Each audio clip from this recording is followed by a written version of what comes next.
with the Delta variant. It is very real. It is causing devastation.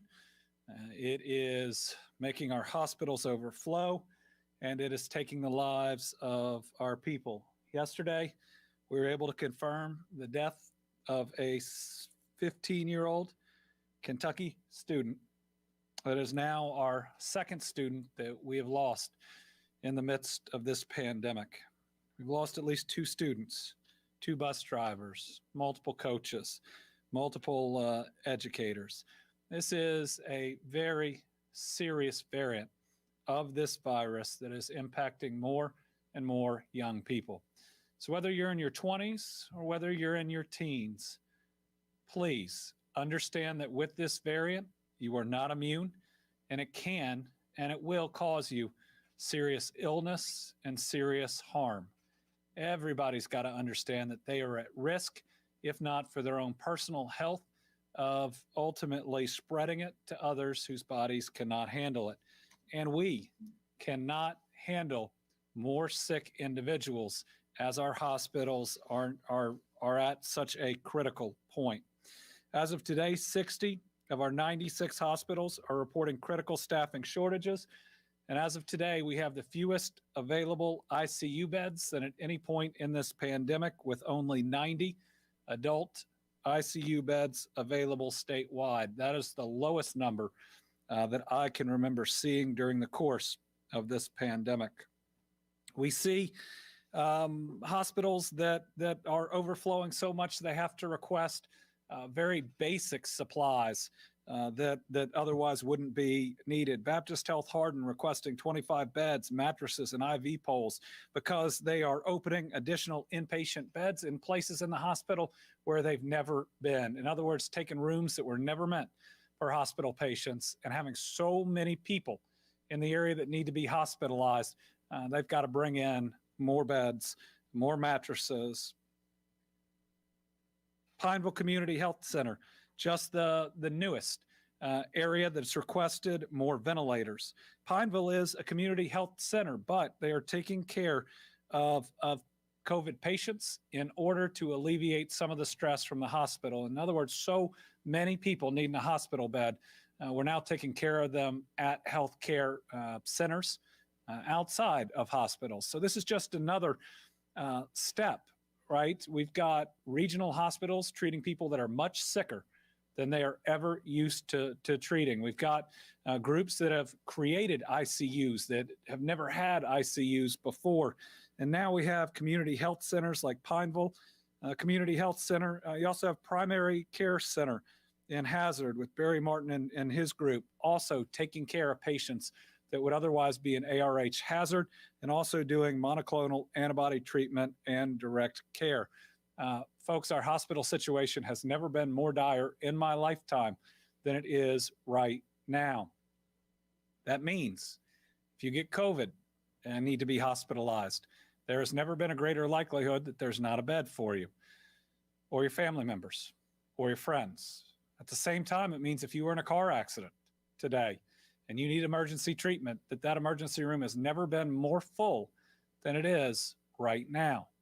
But there are things that we can do about that to make sure your family member has a bed, to make sure that you can get help if you were in that car accident. That is number one, get vaccinated. And number two, wear a mask, right? The number of people who are infected can directly be reduced by masking. That'll mean there are fewer people infected, therefore fewer that need hospitalization, fewer that need to be in the ICU, fewer that need a ventilator. So please do your part. When we look at the line graphs, which we did not do on Tuesday, there was a hope at one point as we looked at our inpatient census for hospitals that we might be cresting, but that line continues to go up in an exponential curve. This is one where we can't simply look to the south or other places and say we think it's beginning to slow down. It is continuing to tax our hospitals at record rates, and the growth is not sustainable. We look at the intensive care unit, the same thing. Again, the fewest number of available intensive care beds I think that we have had in the last 40 plus years. And this is with Hospitals creating new ICU beds every day, doing their very best to try to ultimately open them up. But when you have a record number of Kentuckians hospitalized and in the ICU, this is what happens. And then there's Kentuckians on a ventilator. Again, continues to generally rise. This is when you can't breathe on your own. And we got people of all ages. I think we're going to have a 21-year-old in our next report having passed away. We have younger people on ventilators than we ever thought we'd see. People who are healthy, no pre-existing conditions. The COVID hits them so hard they cannot breathe. And if they are lucky enough to recover, it's going to come with long-term complications. So again, we need everybody to do their part. With hospitals hit as hard as they have been, we are taking every step that we can to free up more of their clinicians so that we can take care of more people. We're going to go over the different steps that we're taking and additional steps that we have taken. Let's start with our National Guard. With record hospitalization and patients in critical care, our hospitals continue to face unprecedented challenges from the surge of the Delta variant, and we have to do everything we can to support them. We've been working around the clock to assist hospitals and healthcare systems respond and ultimately free up staff. To date, we have deployed Kentucky National Guard to assist our hospitals and healthcare heroes in 4 locations: St. Clair, hardest hit hospital in the state, ARC Hazard, Med Center Bowling Green, and Pikeville Medical Center. Those have provided logistical support in each of those areas, and they have been greatly appreciated. I've heard from CEOs from 2 of these areas, and they could not be more grateful for the great support from the National Guard and tell us it is making a difference. But there are more than 4 hospitals that have been hit and hit hard. So today, I'm announcing that along with the 4 hospitals that already have National Guard teams on the ground at their facilities, we're deploying, and I've authorized the deployment of an additional 310 soldiers and airmen that will be going to assist 21 more hospitals. They will assist with non-clinical functions within the hospitals for a maximum of 2 weeks. 10 to 30 members will be deployed to each facility next week. They are helping again with the logistical and administrative support to allow hospital staff to focus on patient care.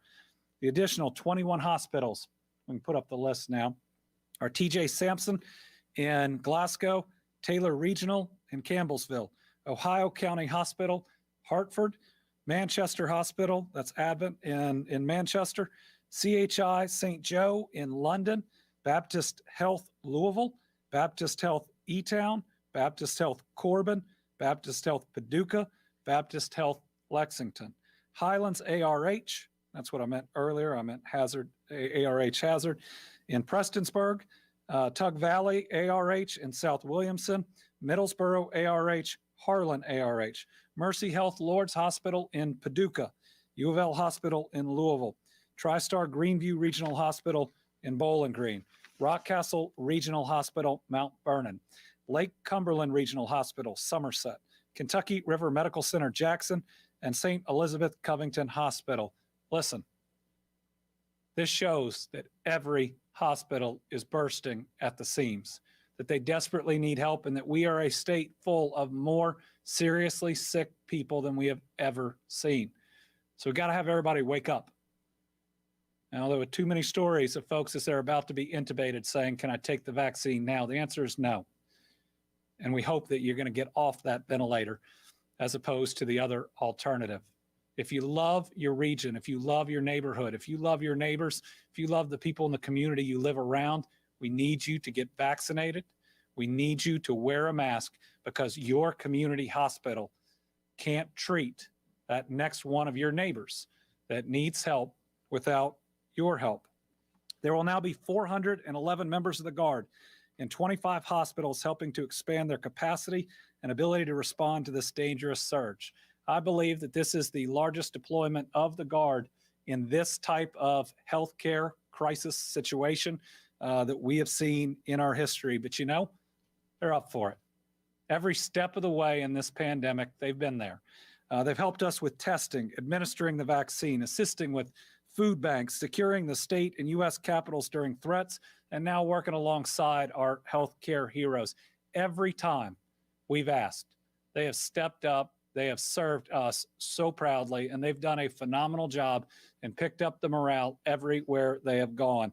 I believe we have the best National Guard in the country, and they have certainly shown how incredible they are and how seriously they take protecting our Commonwealth. So today, to speak on behalf of the Kentucky National Guard, we have Brigadier General Brian Howay. General.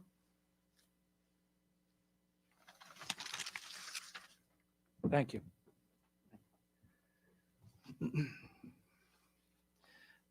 Thank you, Mr. Governor. So with this new spike in COVID-19 overwhelming our hospitals, we've determined in conjunction with Health and Family Services that additional Guard support was required. And so starting Monday, as the governor announced, we'll be sending in 310 additional Army and Air folks to 21 additional hospitals, taking us over 400 Guardsmen total and 25 locations in this mission. And like the governor said, we will be providing non-clinical logistics and administrative support so that we can free staff to focus more on patient care. And our mission is geared towards assisting these hospitals through this current surge. And we still have the ability to shift and adjust our resources depending on where the greatest need is.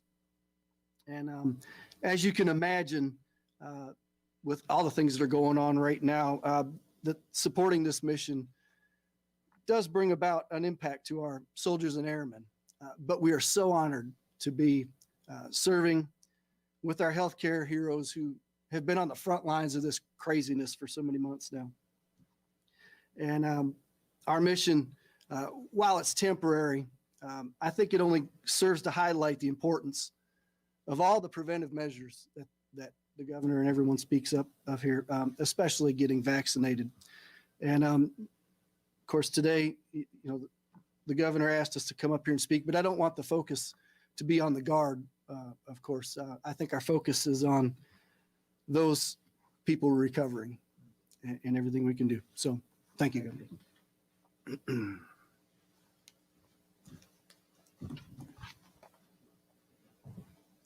I think the general made a really good point that every time we call up the Guard, we ask people to leave their families and their occupation. I mean, these are folks that are in our communities, are our neighbors, and we're asking them to answer the call once again. One question that I don't think we have gotten that we addressed on the front end, but I want to reiterate, is the reason that the Guard is doing non-clinical support is the Guardsmen and women that serve as doctors, that serve as nurses, are already in hospitals all the way around the Commonwealth. And just like every other step we're taking, we wanted to make sure from the very beginning that we were not taking licensed medical personnel away from our hospitals that are suffering so much. Again, our Guard is a great credit to the Commonwealth. You're always there in times of need. Thank you for stepping up once again. If we go back to our 4-point list of things we are doing to help, the FEMA EMS strike teams. I think we're now up to 5 EMS strike teams across the state. We've even repositioned one of them to ensure we're making the maximum difference. These are areas where we can do patient transport so that the EMS that would otherwise do that in that county can respond to emergencies. It's also helping to respond to emergencies in places where the existing personnel is too taxed. We also, over last weekend, thank God, got our first medical strike team from the federal government. They're operating in St. Clair. We showed a video on Tuesday about how much that is truly helping. FEMA is looking at one other potential hospital site right now, but continues to update their analysis. Obviously, it's a hard time with the hurricane and everything that has happened in Louisiana. and surrounding states. So we greatly appreciate these strike teams and believe that we've been treated as well as anybody else out there that is making these requests. COVID-19 testing. This has been another way that we've been able to free up hospital staff. So when after the vaccines came in and we saw that last surge eliminated, we saw a plunge in cases. Certainly we were down to significantly fewer people being tested on any given day. Now, the number of people that we used to test in a month, we're testing in less than a week.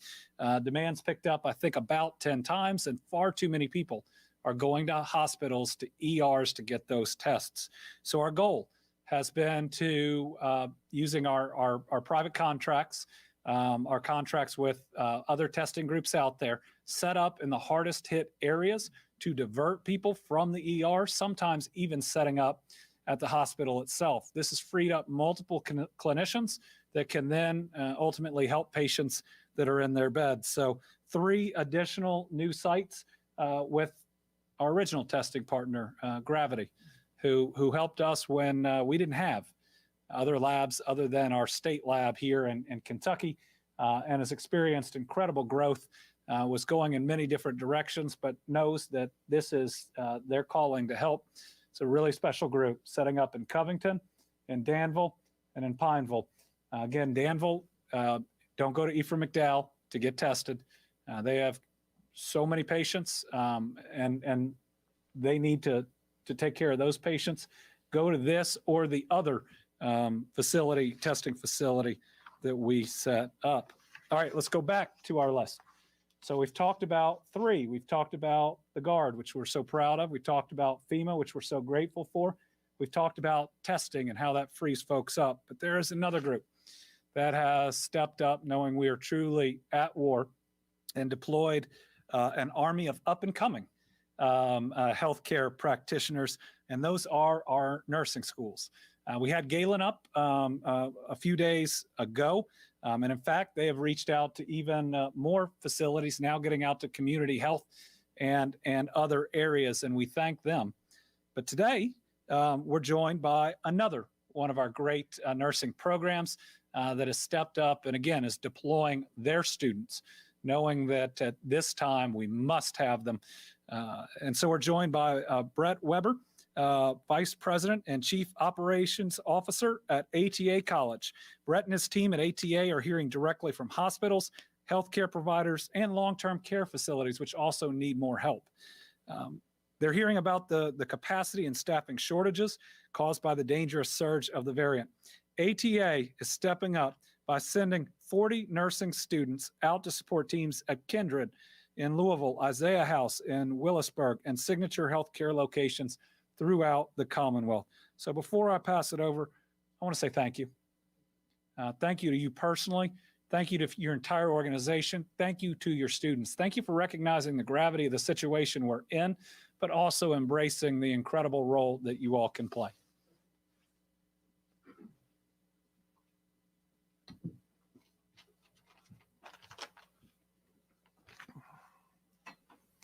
Good afternoon. Thank you for allowing us to speak today. I'm very glad to be here. ATA College is an allied health school in Louisville, and we have been working with a number of hospitals, nursing homes, and healthcare facilities in the area to provide support during the pandemic, just as the governor mentioned. Our students have been able to gain valuable knowledge and real-world experience by providing direct patient care at these facilities. As he mentioned, Kindred Hospital, the Isaiah House, and several signature healthcare locations in the area. Not only are our students helping with the shortage that exists at these facilities by providing direct patient care, but they're also being prepared for long-term careers in the healthcare field. And there's a dire need for that right now. Many of our students are working in COVID units, directly working with COVID patients. Not only are they helping these patients, but they're learning the specific protocols and care that's required for these patients. It's not an easy job, and I want to thank everyone who's willing to take on that challenge. The shortage in the medical field is real. And our mission is to train and prepare individuals that have a heart to work in the medical field. The state of Kentucky right now has many facilities that they're spending time and money and resources searching for qualified staff. Oftentimes they're having to go out of state and pay higher wages just to fill the basic needs at these facilities. There is great need for nurses, medical assistants, medical coders, and all types of medical professionals in the state right now. I would ask anyone that has a heart for service to consider a career in the healthcare profession. It's rewarded, it's respectable, it's a very secure job, and it's a great opportunity to serve fellow Kentuckians. ATA College, we stand with the governor's office, and we're here to support medical facilities that need help. We will continue to do that. Our goal is to prepare students for a profession in the medical field. And hopefully they will make a difference and help improve the overall health of Kentuckians everywhere. Thank you very much.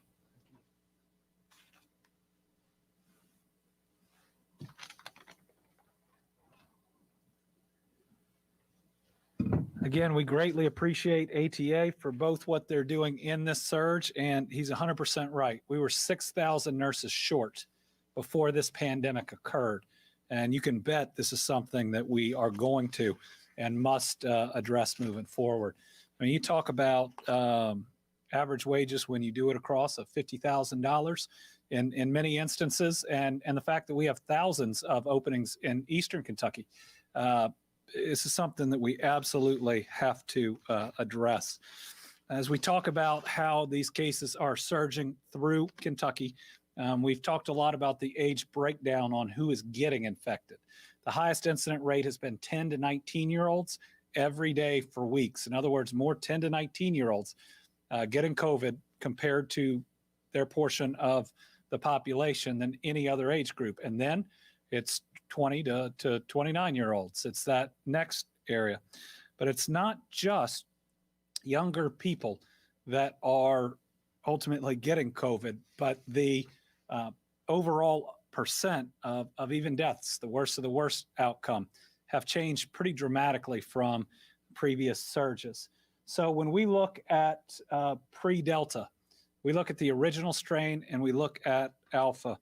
We went through a tough time. We're almost 75% of folks dying were over 70. This is when our nursing homes, our assisted living facilities, our veterans' homes experienced incredible tragedy, and a whole lot of people lost their parents and their grandparents. And then we saw a percentage of folks 50 to 69. And then after that, you know, people would notice that we didn't lose too many younger people, though every single one we lost, a child of God, and should have never been diminished by anybody. But look at the difference now. You know, if you're 70 and older, you're most at risk to anything that's going around.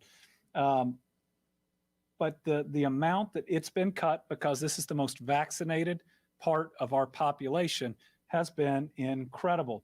And what has happened? The unvaccinated portion of 50 to 69-year-olds has led to a large increase in the amount of deaths that age group makes up, now almost 40%. But look at 30 to 49. This was 3%. 3% of deaths in the original two, the Alpha and the original strain. Now it's up to over 11, almost a fourfold increase. And guess what? 80 to 29 statistically couldn't even get on the first graph. And look at it now. And this is only going to grow. I mean, yesterday's 15-year-old, and today or tomorrow's 21-year-old. We're seeing it more and more and more. And the answer is pretty easy. Vaccines. Vaccines are available everywhere. You can get one today. You need it to protect yourself. And as of today, 2,587,406 Kentuckians have gotten at least their first shot of hope. Today, we'll just look at it demographically. We're now 70% This is of adults in Kentucky. These are people who can make their own decision, because you hear lots of stories about decisions made for folks under 18. We're excited to reach that level, but the Delta variant requires more than 70% if we're going to beat this thing. 65 and up has stayed even at 86. Again, no, it's gone up one to 86. Every point this goes up is one that we fight for, but it's one that is absolutely critical, because the remaining 14% of individuals in this age group are the most at risk. Second most at risk are the unvaccinated 50 to 64-year-olds, still at 72%. 40 to 49-year-olds up 1 point to 60%. 30 to 39-year-olds, again, that's where we're starting to see that new graph at 55%, no movement. 18 to 29-year-olds, come on. This thing is dangerous enough, and you can spread it to other people. Surely more than half of 18 to 29-year-olds believe they've got a responsibility to the people around them. Please go get vaccinated. 12 to 17-year-olds we will have when we update to the new numbers based on the newest census. All right, and a little bit of incentives. We hear about incentives in the special session. We've been offering them, as has our localities now since December the 15th of last year. But today we get to announce our first round of Vax and Visit Kentucky winners. Vax and Visit KY is the Commonwealth's latest effort to encourage Kentuckians to receive the vaccine by offering in-state travel incentives to Kentuckians who have received the vaccination. Eligible Kentuckians who have received their shot of hope can register a chance to win a safecation at a Kentucky state park. That gets golf, lodging, and campground gift certificates. Shots of Hope continue to be our best resource for saving lives, for keeping our kids in school, and for keeping our economy surging. So our first round of Vax and Visit winners are as follows. Michael James from Flemingsburg, Gladys Hutcherson from Frankfurt, Casey Apgar from Erlanger, Alyssa Lipsky from Louisville, Nancy Allen from Monticello, Robert Rippengale from Hodgenville, Debbie Yancey from Monticello. Monticello's cleaning up. Mary McLeod Jones from Louisville, Pamela Campbell from Fort Thomas, and Jason Phillips from Claremont. Congratulations to all of the winners. And for those who did not win today, you can still register and you still can win. Our next drawing takes place on September 20th, with winners announced September 23rd. There's the chance to get a little bit of enjoyment just from doing the right thing. Again, this is the tough transition each time in these updates, because we're experiencing two historic moments all at the same time. One of difficulty and tragedy, that is the COVID pandemic. The other is a surge in our economy, the likes of which I don't think that we have ever seen. So there is a lot of good news for the future out there. One piece, earlier this week, I had the pleasure of joining a number of developers, local officials, and company representatives as we broke ground for a new hotel in Louisville's thriving Nulu neighborhood. The hotel will be managed by Bunkhouse Group and become their first property in Kentucky. It's got 122 rooms with an avant-garde style. This new lodging project will create 40-plus quality jobs. The developers, Mountain Shore Properties, along with Kaveh Zamanian, founder of Rabbit Hole Distillery, have done a great job, scheduled to be open by Derby of 2023. Hotel's planned amenities include an outdoor art gallery and programmable space, a mini mart, a rooftop restaurant, and a bar. It'll also boast a culinary training center for bunkhouse staff, as well as for employees of other hotels. Listen, this shows great promise that's out there. It shows our tourism industry is and will be coming back. It shows, again, how much is going on in our state. We've already seen more than $2.8 billion of new investment in our Commonwealth this year. That's already more than all of last year. I still expect we will more than double it by the end of the year. We have a chance at least to have one of the best economic development years in history, even in the midst of this pandemic. And just think about some of the things we've been able to announce. The operationalizing of Amazon Air in Northern Kentucky with 2,000 new jobs. Pratt Paper in Henderson, cleanest, greenest, most technologically advanced recycled paper mill in the world is going to be built. Biggest project in Western Kentucky in 25 years. 320 new jobs. Fruhoff, semi-trailer manufacturer, 288 new jobs in Bowling Green. Kruger, 150 new jobs in E-Town. Vila North America, new headquarters in Louisville, 75 jobs. Already 75 new jobs in Shelbyville. Firestone, 250 new jobs in Whitley County. Kentuckiana Curb, 700 new jobs in Simpsonville. Metalco, creating 60 new jobs in Franklin. Nucor Tubular Products, just another example of a company connected to Nucor itself, 72 new jobs. And Fidelity in Northern Kentucky, 600 new professional jobs. Listen, we have an economy on fire with hourly wages for these new jobs being the second highest that we have ever seen, because a couple of years back, UPS hired a ton of pilots all at the same time that have a really high wage. So we are incredibly excited. Thank you to Bunkhouse, Rabbit Hole, all the partners in that hotel, but also everybody out there hustling in economic development. The opportunities are huge. With that, I think we can open it up to questions. I'm sure some on the special session as it continues. I'll reserve some comments until we know what we're going to get out of the special session. Today, we have Morgan Watkins here with us in person, and then about 6 on virtually. So, Morgan. The legislature's proposal to end the mask mandate for schools that KDE has in place, do you know at this point if that falls outside the agenda you set for the special session? And do you have, are you considering taking legal action to keep the mandate in place if the legislature passes the legislation to end it?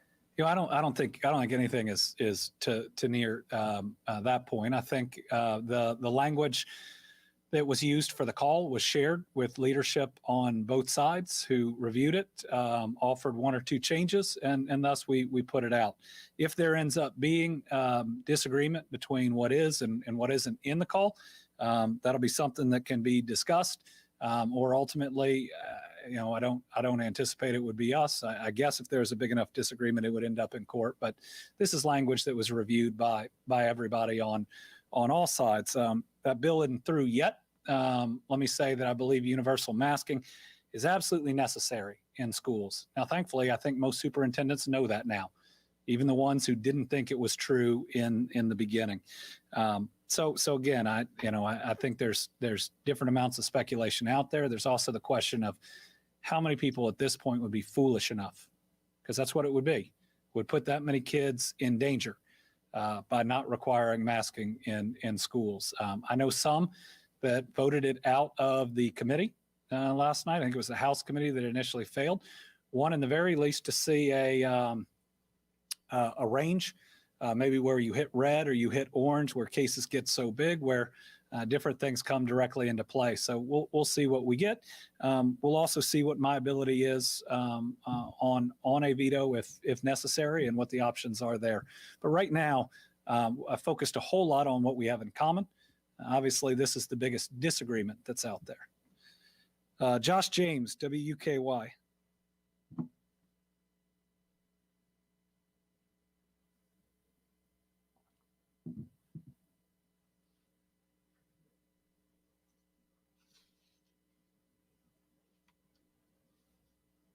Should we come back to Josh, or is it an overall? Okay, Stu Johnson, WEKU. Okay, Governor, thank you very much. On the staffing issue, the term in some of the legislative committee meetings has been used as terms of poaching, where nurses have left Kentucky for other states. To what extent has not really been discussed? Can you lend any light on that subject? And I guess a second question related to that is Senate President Stivers yesterday mentioned that not now, but at some point, he might like to see legislation to require the nursing schools to produce more nurses. Would you favor that? Well, absolutely. On the second end, our nursing schools can take on more students. They've been limited whether it's in accreditation or the nursing board, and we need to open that up. You know, we're not providing instruction the same way that we did 20 years ago. And we have so many job openings in Kentucky for secure and absolutely necessary jobs. We absolutely have to give these schools that do such a great job the opportunity to train more students that are out there. You know, I heard a little bit of testimony on when we had to stop elective procedures, that our nurses went other places. It didn't happen then. The president, then President Trump, and Vice President Pence asked every state to stop elective procedures at the same time. And we followed the president's request and recommendation, as did every other state that was out there. Now, what's happened is every state that has gotten short on staff, every hospital has looked out towards staffing companies. These staffing companies start charging ridiculous amounts that I think are wrong, that I think in some instances are gouging to our hospitals. But when they can get that money coming in, they can afford to pay people more. So they go out and hire nurses and others at hospitals at a higher wage, and then send them wherever these folks have contracted. So I don't think we've lost a ton to other states. We've gotten some in from others. What we're seeing is poaching on each other. And it's not, for the most part, you know, a Baptist Health hiring from a Norton. They both need additional people. The only real option out there is the staffing agencies, and then the staffing agencies go and hire the individuals away from other hospitals. It is not a good situation. I hope that the AG's office at least takes a look at what is being charged. I know a number of hospitals have sent referrals there. It's taken advantage of us in the middle of a crisis. John Boyle, WFPL. Got a lot of public radio today. Hey, Governor. I wanted to ask you, given what we've been seeing, you mentioned about the hospital situation being worse than it's ever been. What role could the regional field hospitals like we saw earlier in the pandemic play in the current surge we're seeing? And is that even a viable option at this point with some of the staffing issues we have? Yeah, you nailed it right on the head. It's not viable because we couldn't staff it. Right now, the people that we would have to take to staff it would come from hospitals or healthcare entities from around the state that are already full. Now, what we can do is we can provide some of the things that we bought to make sure we could stand up a field hospital to different hospitals that are in need. Those can be beds, those can be tents.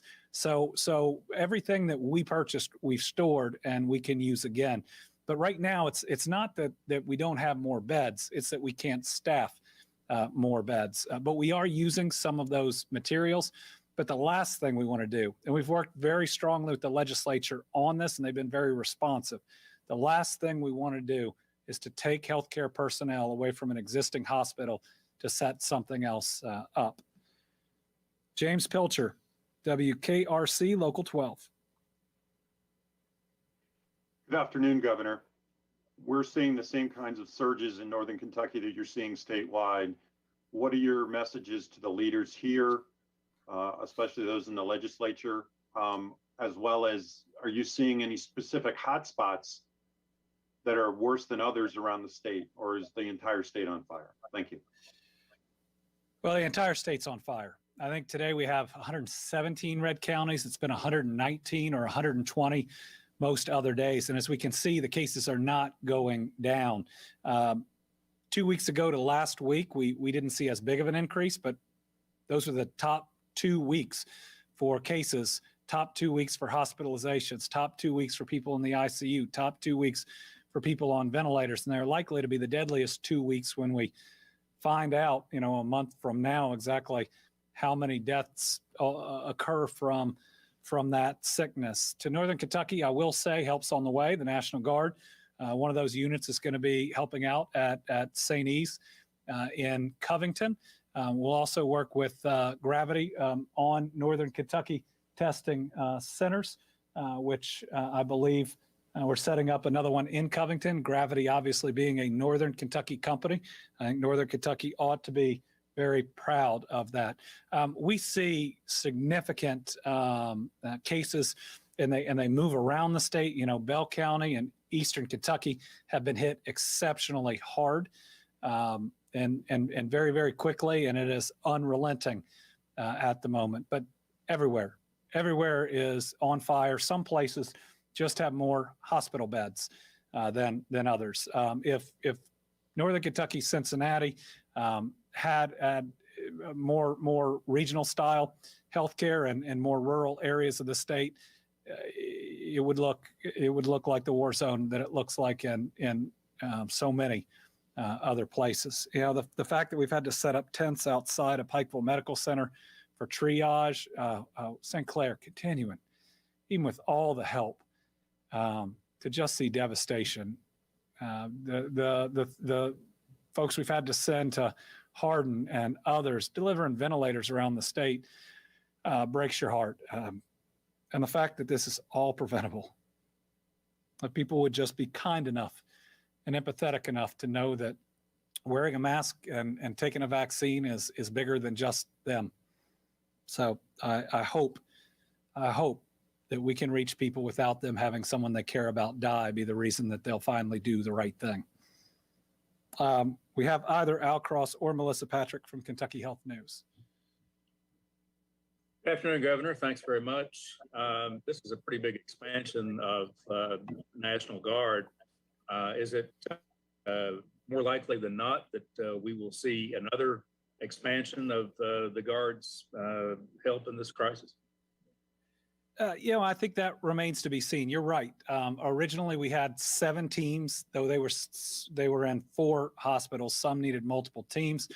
Originally, the plan was only to have about 7 additional teams, but the need has been so great. This is I think in a healthcare crisis, this is the most significant deployment that we've ever seen. Certainly that I've had to call, and I've probably now called out the Guard more times than just about any governor, at least in recent history.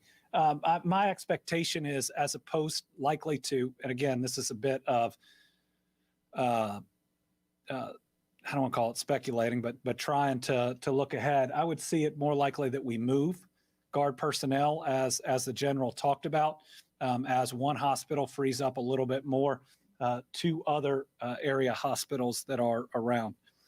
Travis Ragsdale, WDRB. Thanks, Governor. You mentioned those 3 additional testing sites. Is there the potential to add more if the demand is there, or do you think that we are kind of reaching a peak when it comes to testing? So I don't think we've reached a peak in testing. I believe that there is increasing demand as more and more people get sick, and everybody's in contact with someone that has COVID probably every day right now. Now, when you find out about it, you want to go get tested. We regularly get tested. The speed of the Delta variant has put pressure on the national supply, and the number of providers over time shrank. But I know in Louisville right now, we have 43 testing locations. Get on kycovid19.ky.gov before you simply drive to a place to try to get tested. For instance, I think CVS's in Louisville are full today, but if you look at family health centers, there are over 100 appointments for tomorrow, just for tomorrow, that you can get. We also have immediate and urgent care centers, community health centers, and others. So what I would encourage everybody to do is, we've got too much demand right now to just drive to a location and try to get it. Get online, check the locations, schedule an appointment for yourself at the earliest opportunity. You ought to be able to get one in the next day or so, and make sure, if you think you need a test, that you are wearing a mask every time you step out of your home. And I would even say, if you're worried you've had contact, that ought to be outdoor and indoor until you know. We see a lot of people waiting on a test, maybe not doing everything that they should be doing, and then they find out they're positive. So let's not be a part of that. Let's just make sure, if we think that there is a chance that we've been exposed, that we do our very, very best until we hear otherwise. All right, I think that is all that we have today. Obviously, we have a number of bills coming through the General Assembly. I'm going to endeavor to take quick action, certainly on the ones that I can. I know our legislators don't want to prolong the session, and neither do I. At some point, we will get the authorities that the General Assembly is willing to give. But to those out there who might think we shouldn't have called a special session, Supreme Court said we had to. State of emergency would be over in days if we didn't. I wouldn't be able to provide workers' compensation to frontline workers that get COVID. We'd lose hundreds of doctors and nurses because we wouldn't be able to recognize their out-of-state credentials. Concern about FEMA funding that would be out there, but how would our healthcare heroes feel if I let a state of emergency in Kentucky expire while they are in the midst of all of this in their hospitals? This isn't optimal. I don't think we'll get all the tools that we need, but it was absolutely necessary. And I'm going to continue to fight as hard as I can in whatever authority I have, like we're doing in hospitals, to do the right thing, to save lives. We come too far, and in the midst of a war, you don't get to cry about what authority you do or do not have. You have to do your very best with the circumstances in front of you. Wear your mask. Get vaccinated. We can beat this. We can get through it. We can get through it together. The last thing I'm going to ask is about that Thanksgiving dinner rule where you don't talk about politics or religion unless you live in my house, in which you talk about politics the whole time. But if you know someone that's not vaccinated, they're at more risk of serious illness and death than they will ever be in their lifetime. And I need your help. They ain't going to listen to me at this point, or to any real community leader at this point. They will listen to you. If it's somebody you love and care about, and you know, and they know, that you're putting your relationship on the line to have that tough conversation, that might be the only way to break through. That might be the only reason they go and get it. And I wouldn't ask you to do it if it wasn't absolutely necessary, but I don't want to see another 15-year-old, 21-year-old pass away. I don't want to see another state trooper on a ventilator. I don't want to see us losing our family members and friends. I want us to do the right thing by each other. And my faith tells me the right thing's supposed to be the hard thing. And that conversation is one that we need to have. So please, we're calling on everybody. Help us out. Help us to protect those that you love and help us to defeat this pandemic. Thank you.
Hi everyone.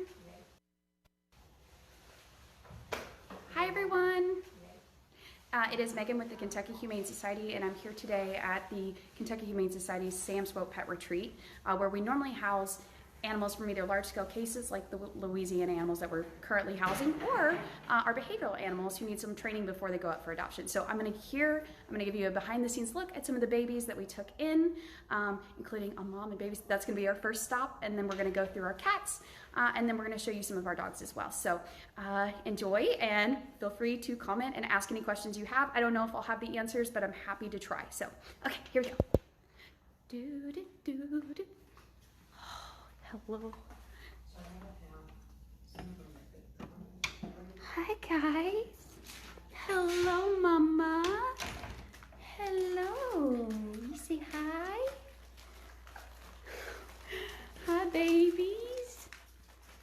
So mama here is very, very, very thin. If you can't tell, she's extremely skinny, very sweet though, very loving. These are all her babies. She's got 10. And she's over them, if you can tell. She's so done. She's so tired, poor mama. But her floofies are so cute. You say hi, guys? Hello. Yeah. Oh, you avoiding a mama. You look at her.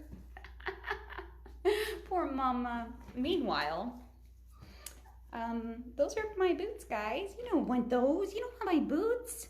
So it looks like we've got 1, 2, 3, 4, 5, 6, 7, 8 little tiny black ones. Yeah.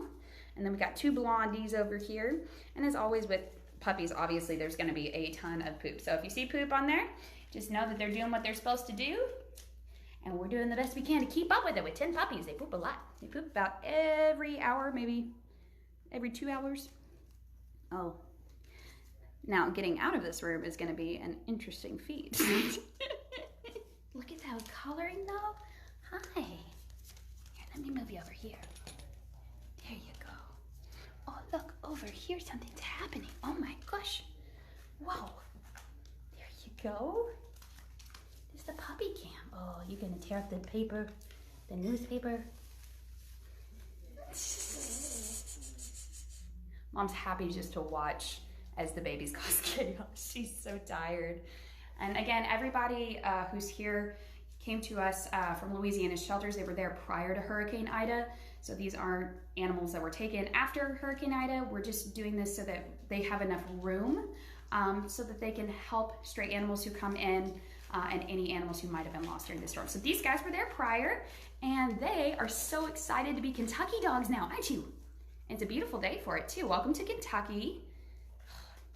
Once again, I have no idea how I'm gonna get out of this room. But I haven't moved yet because they're attached to my boot. What? What? Oh, okay. Do one big step. Oh, there you go. Here we are, everybody.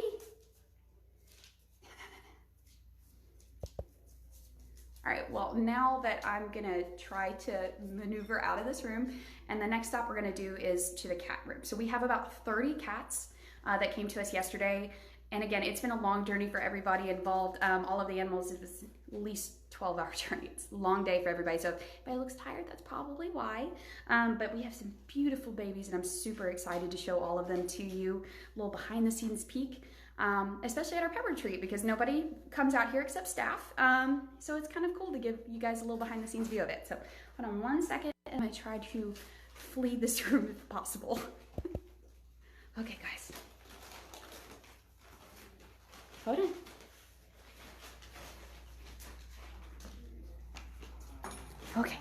Okay, brilliant.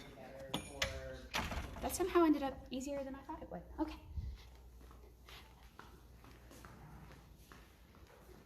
Okay, now we're moving right along, and we're gonna show you guys the cats. So the cats have been some of my favorite kitties we've ever had because they're so sweet. You gonna say hi? Okay, and as I'll try to introduce them as they come. So this is Stacy. Stacy is super, super sweet. I've been taking photos of her and she just wants to love and play, and she's got the biggest green eyes.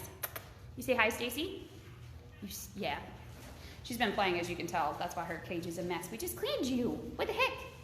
All right, next up, we have Shay. Hi, Shay, you taking a nap? Yeah? You gonna take a nap? Shay is beautiful. Look at those eyes. Yeah, are you excited? Welcome to Kentucky. Happy to have you, Miss Shay. We're gonna find you a good home. All right, next up. Okay, so this is one of my favorites, but I'm hoping we'll be able to see her face. She is so loving that she just like throws her body against the cage. This is Honey, which is a very fitting name for her because again, super sweet, ridiculously sweet. Miss Honey, you gonna show us your beautiful face? Yeah, she's a gorgeous medium-haired calico. She almost has like freckles on her face too. It's really cute. You say hi? Say hello, Facebook world. I am from Louisiana and I'm here to party. All right, so the next ones are, these guys are some of my favorites. They're funny. Okay, we got some littles. Hi guys. Hello. What's up, wild things? So this is Flopsy, Mopsy, Peter, and what's your name? Stonolini? Stonini? I don't know. That name's gotta go. That's a terrible name. Say hi. As we see, she's back at it again, doing a scratch. We need a scratching post for you, Miss Stacy. Say hello. What? What? So cute. And we have someone over here who's still really shy and is not ready to come out, and we're gonna give this baby space. So let's look at you. Hello, Cajun. Cajun is beautiful and also hard to get photos of because she just every time like she looks at you, she either wants pets or she'll just flop over on her back. Look. Hi. What? Oh, now you're gonna talk to me? You say hi? She's beautiful though. I mean, we've got so many, I was shocked by how many like gorgeous calico cats are in this bunch. I mean, and look at that paw. It's like a full tabby paw. But, just beautiful. Oh, and we have someone who wants our attention. Hi, another calico babe. What? You want to tell them stuff? Look, and she's got like a perfect calico front paw. Are you guys siblings, Becky? By the way, this is Becky. You say bye, Becky. All right.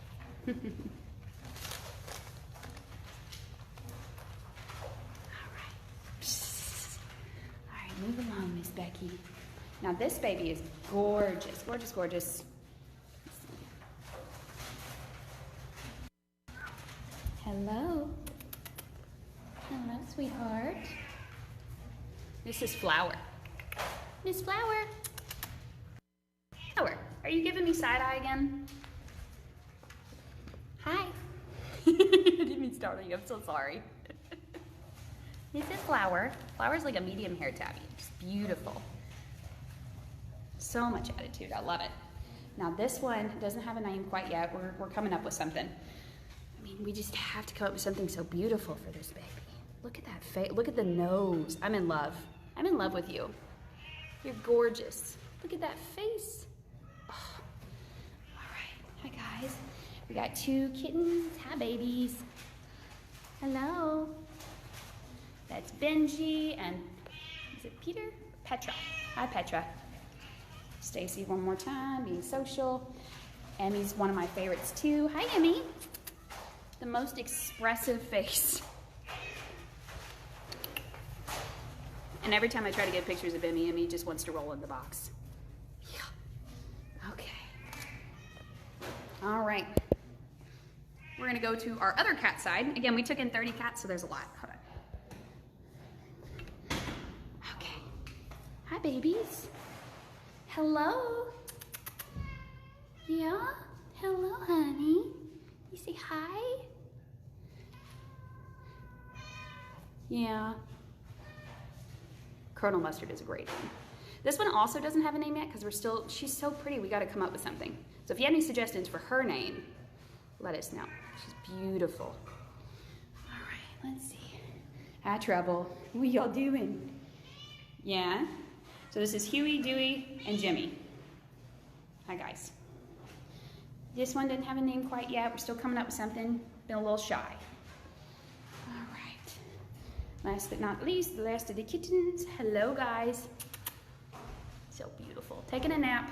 All right, so I'm gonna walk outside so I can show you guys the dogs in better lighting because the kennels are really dark and it's kind of hard to see the babies. So we're gonna go onto the outside, but I'll show you this kennel hallway. So each animal who is here has a 10 by 10 room with a bed as well as a 10 by 10 outside space so they can come back and forth between it. There's like a little, you'll see, little kennel door like that. All right.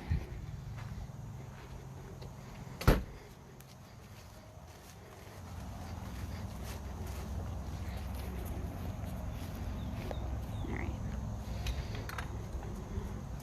Hi, baby. Doggy time. This is Mars. Hi, Mars. You are beautiful. You're so cute. Look at Mars. You're beautiful, Mars. Tell him how cute you are. Oh, look at you. You're so beautiful. Okay, let's see who's next. Oh, we got somebody who's inside. That one's a little nervous still. Hi, Heidi. Heidi's actually a boy. You're actually a boy. But you're so pretty, though. They thought you were a lady, I guess. Heidi. Hello. Hello, speckled friend. You're so cute. And last but not least, hello, baby. You are so beautiful. All right.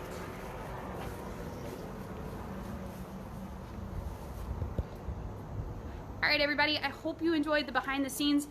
We do have another side that's also full of dogs that are getting set up right now, so I'm not gonna go into them, but I'll be posting photos as we get them in. And again, if you'd like to help us, please feel free to donate. Taking in 60 animals at once is a whole lot for any shelter, and we are housing them completely separately. So if you'd like to help us at all, you can donate, adopt, be a foster parent. A lot of them will need, some of them will need fosters. Do we have any puppies? Yes, there were like 3 or 4 puppies that came along with the 10. So thank you guys. Thank you for to everyone who donated yesterday for Captain Royals. Thank you so much. It was so wonderful and heartening to see, and I just wanted to thank you from the bottom of my heart for helping us. So thank you, and we'll be posting more updates as we get them. Hope you have a great day. It's beautiful outside. Go outside. Look at that. Bye.